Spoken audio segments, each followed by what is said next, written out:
setting the outskirts of Red Hollow. High noon, the sky, a cruel white eye above a dead land.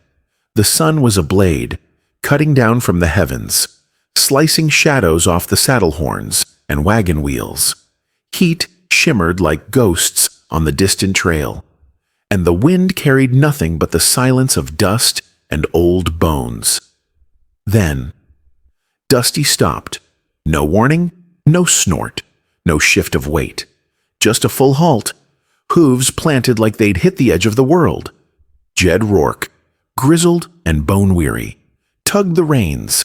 "Come on, girl, don't start this now. We ain't even halfway." But the mule didn't flinch, not from his words, not from the sting of the lead rope. He gave a good hard yank. Not even when Levi Coulter stepped up beside her, whispering soft like he'd seen Jed do a dozen times before. Still, nothing. Dusty stared, ears pinned back, eyes locked on something ahead, something neither man could see. Jed narrowed his gaze down the trail. "You see something I don't?" Old girl Levi shook his head. "She won't move." Jed, not an inch, like something in her guts screaming, "No." The trail ahead was empty, just packed red dirt winding through a sunburnt valley, framed by low scrub and crumbling stone. But it wasn't the trail that bothered Jed. It was the stillness, not even a buzz of fly or chirp of cricket. And the air? It felt wrong, heavy, expectant, like it was holding its breath. Levi ran a sleeve across his forehead, sweat smearing dust across young skin. "I had a dream last night," he muttered, almost to himself. Jed glanced sideways. "Now ain't the time for dreams, kid." It was blood. Levi said anyway, all over the road, and a woman, crying. Her face was blurred out, but she was scared, like she knew something awful was coming. Jed didn't answer, not right away. Then a sudden whoosh. Both men looked up. A flock of black-winged crows sliced across the sky overhead. Too low, too quiet. Their wings beat like war drums, but not one cawed. They flew toward the ridge, disappearing behind a swell of jagged stone. Dusty shifted her stance, not forward, just bracing. Jed's spine tingled. He'd ridden this stretch a dozen times over the years. Nothing but heat and jackrabbits. But mules don't spook easy. And Dusty she'd once walked straight through a wildfire's embers without blinking. "What do you think it is?" Levi asked, voice thin. Jed stepped forward, squinting into the dip in the trail where Dusty stared. Could be a coyote. Dead in the road. He offered, maybe something rotten in the brush. But the tone of his voice betrayed him. He didn't believe it. Dusty gave a low, guttural snort. "That's fear," Jed said under his breath, "but not the running kind. That's the kind that digs in and says hell no." He walked past her, hand resting on the rifle slung across his back. The wind picked up just enough to lift the edge of his coat, enough to whisper through the valley like it knew something the men didn't. "Stay behind me," Jed muttered.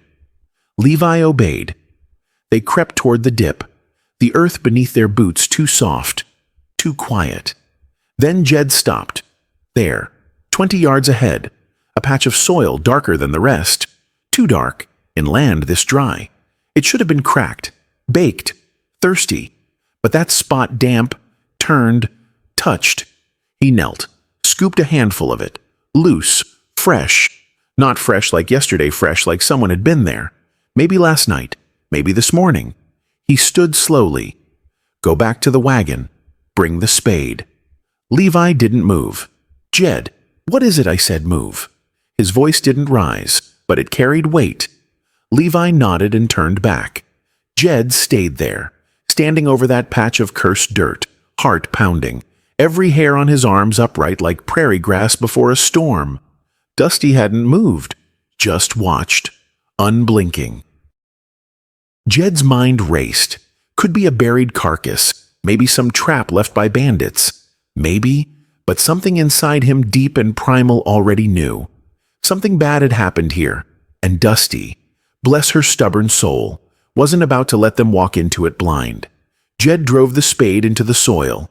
It sank too easy. He didn't like that. Red hollow dirt should have been like iron this time of year. Dry, cracked, stubborn. This was soft, turned, moist where no moisture should be. The first few scoops came away with a sick, wet sound. Levi stood nearby, arms crossed tight over his chest, face pale under the brim of his hat. He hadn't spoken since handing over the shovel. Maybe he didn't trust his voice.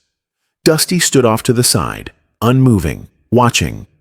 As Jed dug deeper, the silence got heavier, thicker, like the land itself didn't want to give up its secrets. Then thud, something solid, not rock, not wood, flesh. Jed swallowed, leaned in, one more scrape. A strip of faded blue cotton emerged. Levi let out a sharp breath. Cloth. Jed kept going, slower now, careful, hands working the dirt instead of the shovel. He exposed more fabric, pale skin beneath. Then, God help them, a hand, small, still, white as chalk. There was a ring, gold, simple, worn, but unmistakable. Jed froze. He knew that ring. He'd seen it shimmer in the sun once, on the front porch of Mercer Ranch. He remembered the woman who wore it, her smile shy, her Spanish accent sweet and soft like music. Isabel Navarro, wife of Eli Mercer's eldest boy. Levi took a step closer, then another. When he saw the hand, he stopped. What? What the hell? Jed didn't answer. He was looking at the other hand now, still half buried, clutching something. He brushed the dirt away, slowly, reverently.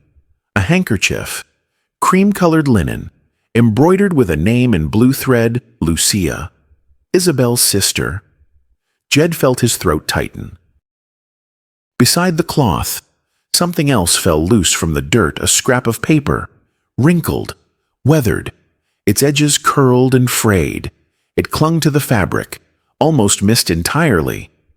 He picked it up, carefully, only 2 words, written in trembling ink. He knows. The hair on Jed's neck stood straight up.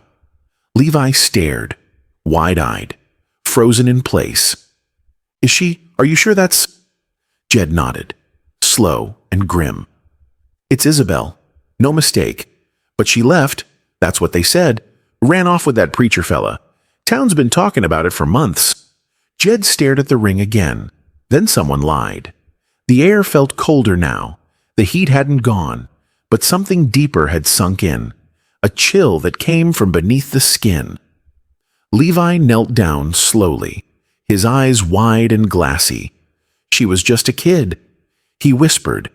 She used to bring flowers to the general store, sang to her baby cousin in 2 languages. She used to laugh when the chickens chased her skirt. What the hell is she doing out here? Jed didn't have an answer. Why bury her here? Levi's voice cracked. Why the middle of the trail? It don't make sense.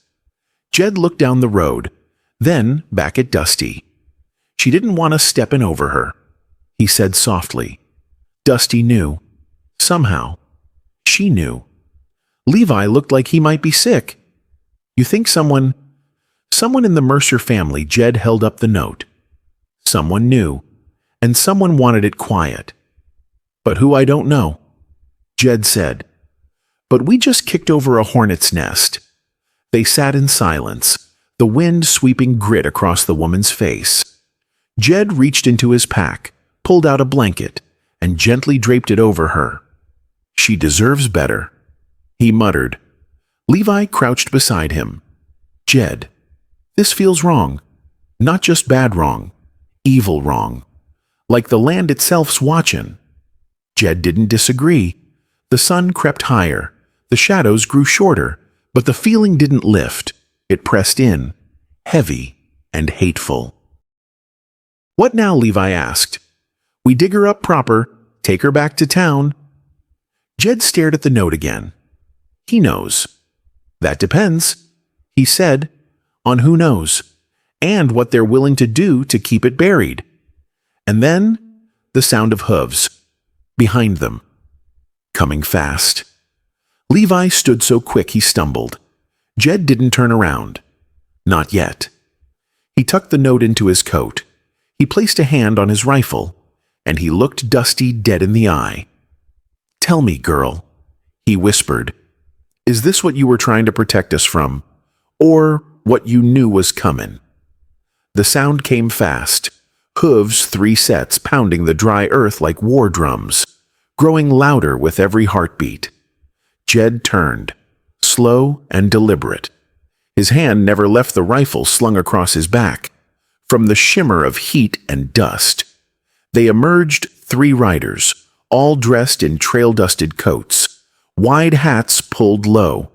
The lead man rode a dark bay with white-blazed fury in its eyes. His face wasn't covered, and Jed knew him at once.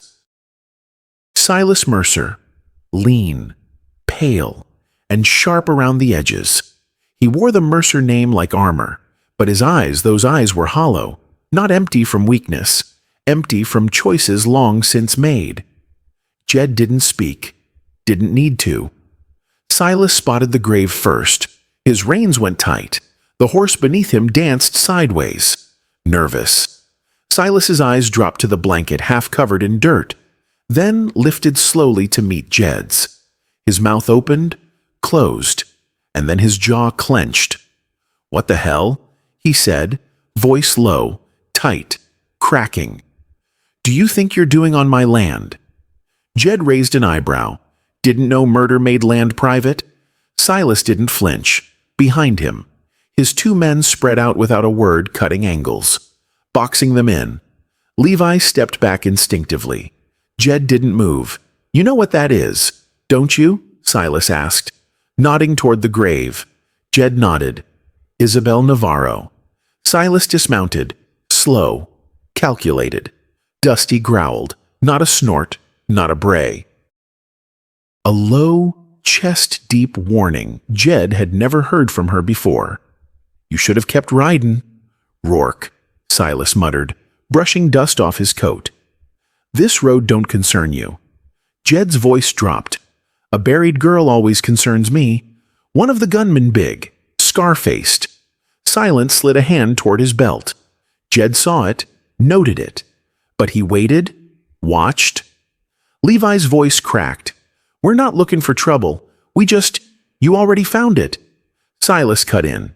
"And now you're standing in it." His boot hit the dirt with finality. He stood at the foot of Isabel's grave, staring at it like it might rise up and accuse him. Maybe it already had. Jed shifted. Funny thing. Silas. Mules. "They don't lie. Dusty wouldn't budge until we saw what she saw." Silas's jaw tightened. Behind him, Scarface pulled his pistol, and everything broke. Dusty moved first, like lightning in a hide of gray. She charged, straight at Silas's horse, hooves flying, teeth bared. The bay screamed, tried to rear, but Dusty slammed into it like a fury from hell. The gunman's shot rang out wild, off balance. Jed dropped to a knee, pulled his rifle clean, and fired once. Scarface spun sideways, howling, his shoulder blooming red. Levi hit the wagon, tripping, scrambling. He slammed into a crate, his hand landing on a strange latch one he hadn't noticed before. Click. The false bottom popped up. Inside, wrapped in faded cloth and oil, lay a weapon that didn't belong to a delivery route. A Colt Dragoon, heavy, ornate, old. Levi stared, the initials carved into the handle, J.R., his grandfather's. Another shot cracked. Jed spun, reloaded, fired again, missed. Dusty screamed an unnatural, furious sound as she tore across the space, forcing Silas's remaining rider to dismount fast. Chaos, smoke, dust, screams, muzzle flashes. Levi gripped the Colt. It felt too big, too heavy, too real. But he raised it anyway, Silas ducked behind his horse, trying to draw a second pistol. Jed shouted, "Levi!" Right flank Levi fired, missed, fired again. The second shot clipped the dismounted rider's leg. He collapsed with a scream. Crawling for cover, Jed used the moment. He charged, rolled low, came up firing. A shot cracked across Silas's hat, sent it flying. The older man dropped his second pistol, staggered backward, face split between fury and something that looked like panic. Jed stood over him, rifle leveled, Dusty circled, flanks heaving, blood on her hooves. Silas raised his hands, not in surrender, in defeat. Levi stumbled up behind, chest heaving. Jed didn't lower the rifle. He stared at Silas hard. "You buried her here." He said, "Didn't you?" Silas's face contorted. "No." He rasped. "I didn't kill her, but you knew." Jed said, "You knew she was down there, and you let the story be told that she ran off." Silas shook his head. I didn't want this." "I tried to." To what Jed snapped. Pretend the desert would swallow her, and no one had ever asked. Silas dropped to his knees. Something inside him shattered then. He stared at the grave, at the blood soaking into the sand, at the men he'd brought, now broken, scattered. She begged him to stop. He whispered. Jed blinked. Who? Silas's voice broke. "Thomas, my brother." She found out about our father, about what he did to him. She was going to tell. She said it had to come out. She loved him, but she couldn't carry the lie. Jed's grip tightened on the rifle. Silas looked up. Tears streaked his dust-covered face. He snapped. Killed her. With his hands. I wasn't there. I came home and he made me help bury her. Silas lowered his head. I didn't kill her, Jed, but I helped hide her, and that makes me a coward. Silence fell again. Only the wind moved now. Dusty stood still, watching. Levi slowly lowered the Colt. What now? He asked, voice shaking. Jed didn't speak. Yet. Silas didn't try to run. He stayed on his knees, hands limp at his sides, head bowed like a man who'd finally been judged and found guilty by more than just law. Jed kept the rifle trained on him. Levi stood behind, still holding the old Colt, his fingers trembling. The desert held its breath. Dusty let out a long exhale, hooves stirring dust. Finally, Silas spoke. My father didn't fall, he said, voice barely above a whisper. That's the lie we told? Jed's eyes narrowed. Then what happened? Silas didn't look up. He just stared at the grave, like it could pull the truth from him. Thomas pushed him. He said, our old man had changed the will, said the land would be split evenly between us. Thomas didn't like that. Levi looked sick. You mean your own brother shoved him down the cellar stairs? Silas whispered, snapped his neck like twine, and then told me it was an accident. Swore on Mama's grave it was the whiskey, that he slipped. Jed didn't interrupt. I believed him. I wanted to. But Isabel... Silas's voice cracked. She knew. She found Father's journal, read the entries, realized what had happened. She was going to take it to the sheriff. His shoulders hunched, like the weight of memory was breaking his spine. She told me. She said the land wasn't worth a man's life, that if we stayed quiet, we'd be just as guilty. Silas looked up, eyes red, wild. She wasn't scared to die. Not really. She was scared no one would ever know the truth, that she'd vanish like dust on the trail, and nobody would remember her name. His breath caught. Jed felt something twist inside his gut.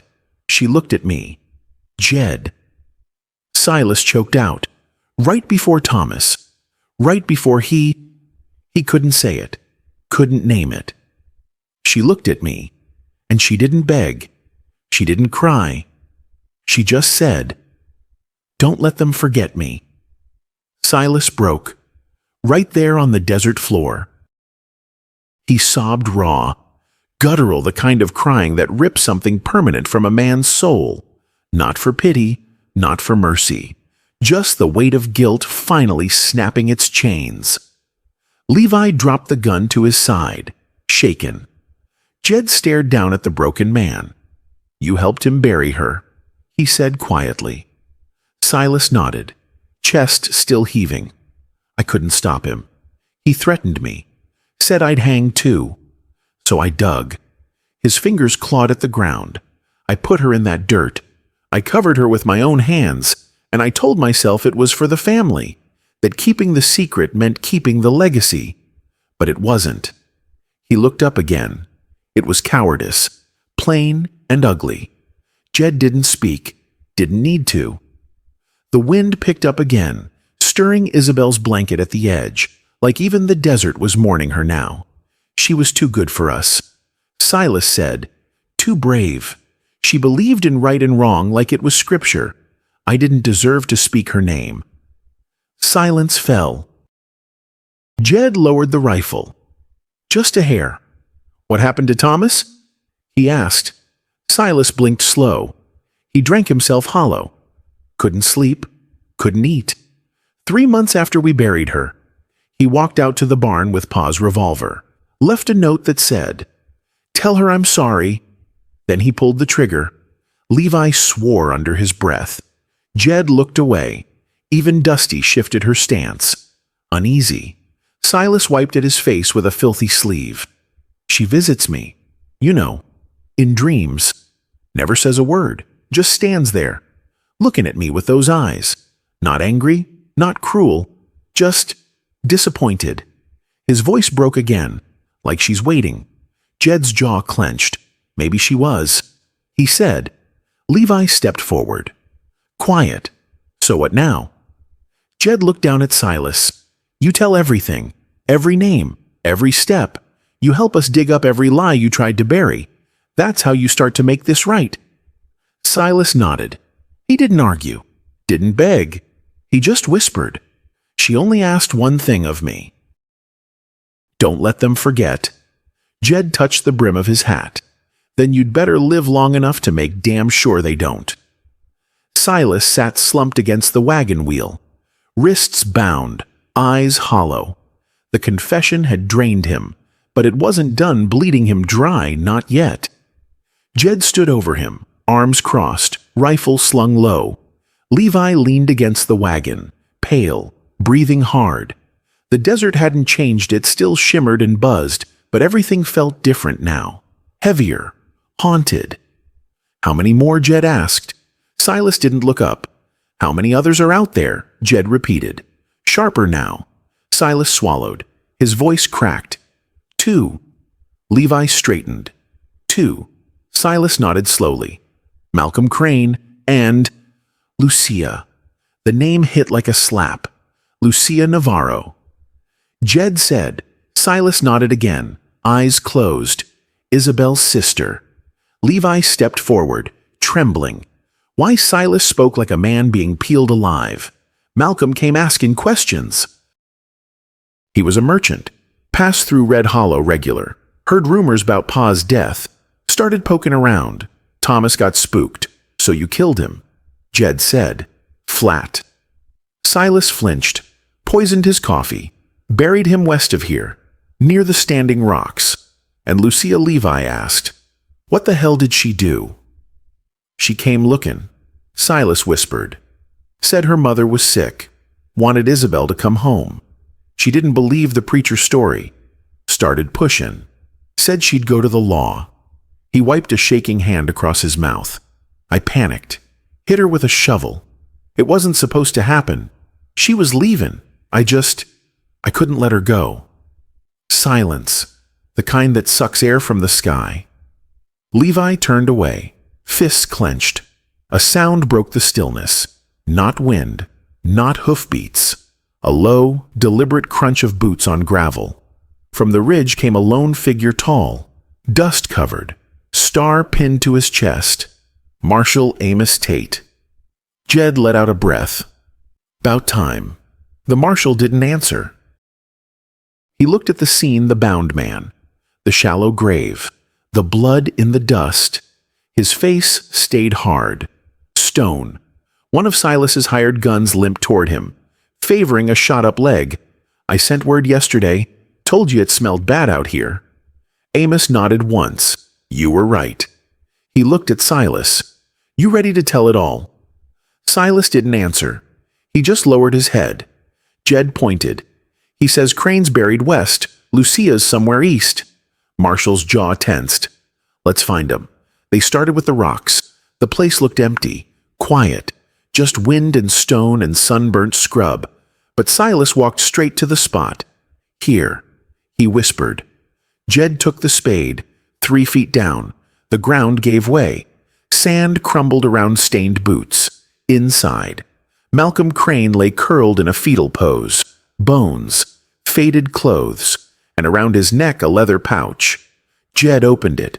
Gold coins. Marshall's brow furrowed. He died with money on him.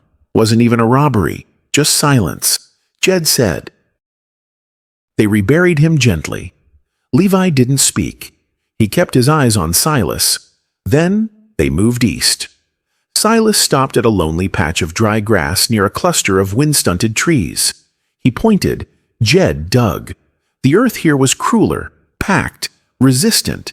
But then linen, blue, a shawl, familiar, Lucia. Her small form wrapped tight. Her hand curled around something a smooth rock, painted with a child's drawing. Jed's hands trembled. He turned her gently. One side of her head was caved in. Levi dropped to his knees. He couldn't cry. Not here, not yet.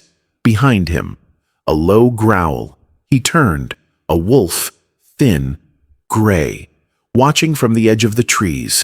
Its eyes locked with Levi's, not hostile, not hungry, just sorrowful, like it mourned her too. It stood still, then slowly backed into the trees. Gone. "Did you see that?" Levi whispered. Jed nodded. I think she wasn't alone out here. They buried Lucia with care. Marshall removed his hat, spoke no words. Just silence, heavy with meaning. Then he turned to Silas. "You'll show the judge everything, every detail." Silas nodded. "I will." Marshall chained him to the wagon. Jed walked away, toward the ridge, stood with his back to the wind. Levi joined him. 3 people. The boy whispered, dead for knowing the truth. Jed didn't look at him. And one man, still breathing, because he finally spoke it, behind them.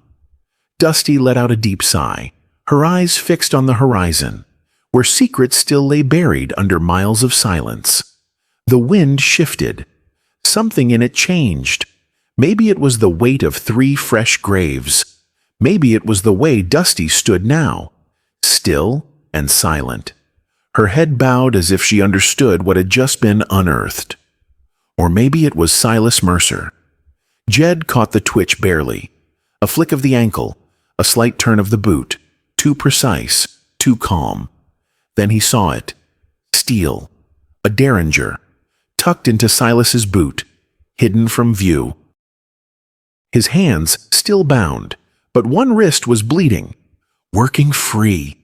Levi, Jed shouted, but Silas was already moving. He lunged, rolled, came up with the small pistol in hand, wild-eyed, mouth frothing with desperation, not aiming at anyone, just waving it like a drowning man claws for the surface. "I won't go back," he screamed. "I won't rot in a cell." Marshall Tate drew his revolver. "Steady. Don't do this." "Silas, you think I can live with this?" Silas shouted. "Every night I see her, I see all of them. You think I can stand one more sunrise with their blood in my mouth?" Jed stepped between them, rifle half raised. Levi moved faster. He didn't reach for a gun. He walked toward Silas. Slow, hands out. "Silas," he said, voice quiet. "Listen to me." Silas turned the pistol, aimed it at him. "Stay back, I know what it feels like." Levi said, "To wake up wondering if someone you love is out there, buried in the dirt. My ma vanished when I was 6, left for town. Never came back. Folks said she ran off. His eyes glistened, but I always wondered. Still do. Every damn night. Silas's grip shook. I can't live with it. Then don't live in silence. Levi said, don't bury him twice. The words landed. Jed saw it in Silas's shoulders. A tremble.